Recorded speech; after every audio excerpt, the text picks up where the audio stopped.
North India में गेहूं और सरसों के खेतों के बीच रुद्रपुर नाम का एक गांव था।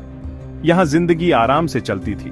गांव वाले सीधे सादे लोग थे, उनकी जिंदगी परंपराओं से भरी थी। लेकिन रुद्रपुर पर एक साया था, छाया हवेली का साया। हवेली गांव के किनारे पर खड़ी थी, भुला दी गई शान की निशानी। इसकी कभी चमकदार दीवारें अब फीकी और टूटी हुई थीं। खिड़कियां अंधेरी थीं, जैसे खाली आंखें दुनिया को घूर रही हों।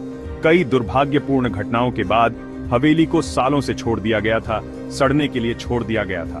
गांव वाले हवेली में अजीब घटनाओं की कहानियां सुनाते थे। वे रात में भयानक आवाजों की बात करते थे। खाली हॉल में गूंजते कदमों की आवाज, संगीत की उदास धुनें और हवा में फुसफुसाते हुए शब्द।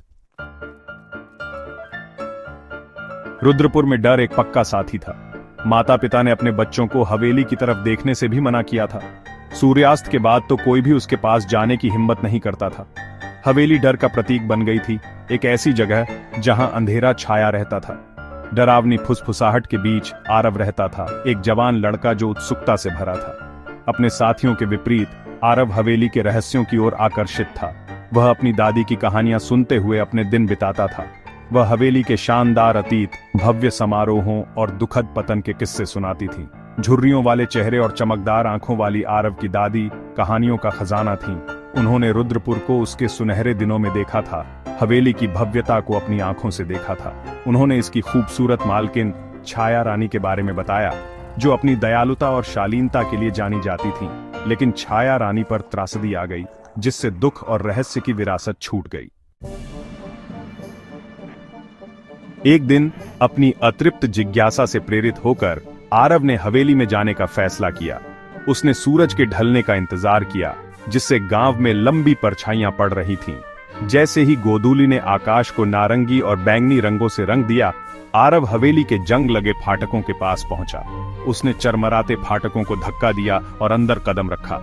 हवा भारी हो गई, सड़न की गंध और भूली हुई यादों के बोझ से भरी हुई।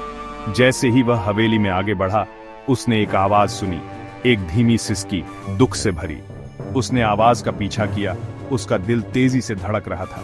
मंद रोशनी वाले दालान में उसने उसे देखा। एक युवती, उसका चेहरा उदासी में डूबा हुआ, उसकी आंखें एक गहरे प्राचीन दर्द को दर्शाती हैं। वह अलौकिक थी, लगभग पारदर्शी, उसकी कल्पना की तरह। उसने अपना परिचय माया के रूप में दिया। उसकी आवाज एक फुसफुसाहट मात्र थी।